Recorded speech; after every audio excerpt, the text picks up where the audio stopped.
Hi everyone, welcome back to my channel. Our today's question is stock buy and sell where multiple transactions are allowed. The question states that the cost of a stock on each day is given as this in an array price. Each day you may either decide to buy or sell the stock at this price, right? You can even buy and sell the stock on the same day. But you need to find the maximum profit that you can get. And a stock can only be sold if it has been bought previously, and multiple stocks cannot be held on a given day. So like if we have this given array, we are allowed with two conditions that either we can buy a stock and then sell it, right? But this condition you cannot buy on the same day, और अगर आपने already कोई bye करा हुआ है तो आप उस नेक्स्ट स्टॉक को दोबारा बाय नहीं कर सकते. यहाँ पे आपने बाय करा, यहाँ पे आपने सेल कर दिया, राइट? यहीं पे आपने बाय करा और यहीं पे आपने सेल कर दिया. This is also allowed. अगर यहाँ पे बाय करा है, यहाँ पे सेल करा है, ठीक है, then also you can buy and then also you can sell, but this condition is not allowed. ठीक है, और आप ये नहीं कर सकते कि आप इसे भी सेल कर दो. You don't have any stock that you have bought. So these are the conditions that are allowed to you. So considering this is quite an easy problem where you can actually check through. Okay, so अब हम थोड़ी observations पे काम करते हैं. अब आप कैसे चेक करोगे कि मैं बाय करूं, सेल करूं, और मेरे को कंडीशन क्या है कि हमें प्रॉफिट को मैक्सिमाइज करना है. तो प्रॉफिट को मैक्सिमाइज करने के लिए आप या तो ऐसा करो, build all the combinations. Her combination के अकॉर्डिंग आप डिराइव कर लो कि अब यहाँ पे आपने इसे बाय करा, यहाँ पे सेल कर दिया, तो यहाँ पे आपका कितना प्रॉफिट आ रहा है. यहाँ पे बाय करा, यहाँ पे सेल कर दिया, कितना प्रॉफिट आ रहा है. So like you can build all the combinations, all possible combinations को आप बिल्ड करो and then return the maximized profit wala value, right? So for that what you can do is, if you have a particular stock, right, so इसके लिए सबसे पहले आपकी condition थी कि you need to buy a stock. So for that आप ना एक वेरिएबल ले लो, that is has stock नाम का, ठीक है, because you need to track कि do you have a stock or not. Initially you don't have a stock, let it be 0, right? तो अभी आपके पास कोई स्टॉक नहीं है, आप इस प्राइस वाली आरे में ट्रैवर्स करोगे, आपको पता लग गया कि हैश स्टॉक इज 0, तो आपके पास दो ऑप्शंस है. या तो आप इस स्टॉक को बाय कर लो, राइट, या फिर आप इस स्टॉक को इग्नोर कर दो. ठीक है, बाय करके आपकी वैल्यू प्रॉफिट में कैसे ऐड होगी अब हम ये समझते हैं. सो आपको पता है कि अगर आपने यहाँ पे बाय करा और यहाँ पे सेल करा, right, so if you have bought here and sell here, तो आपका प्रॉफिट क्या होगा, 180 minus 100, that is 80. ठीक है, so this is the profit amount of yours.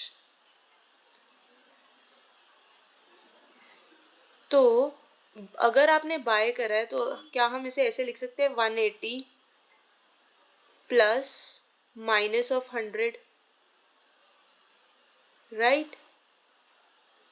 तो आपने बाय करा, लेकिन वो किस प्राइस में, सॉरी, बाय में किस प्राइस के अकॉर्डिंग जुड़ रहा है, नेगेटिव प्राइस में. तो आप क्या करो, आपने बाय कर लिया फॉर दिस इंडेक्स, तो आप इसे प्राइस ऑफ दिस आई को नेगेटिव पे जोड़ दो, ठीक है, and then similarly recursive traversal लगा लो नेक्स्ट वाले पे.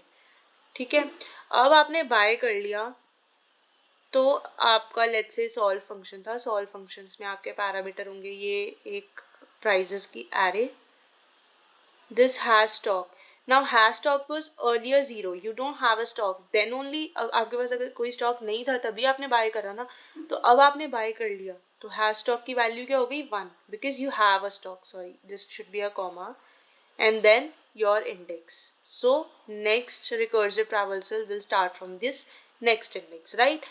और सिमिलरली अगर आपने इग्नोर करा तो आप यहीं से स्टार्ट करोगे prices, comma you don't have a stock now, तो उसकी रिकर्सिव कॉल में हैश स्टॉक की value will be 0 and then it will start from the next index. So index would be +1, right?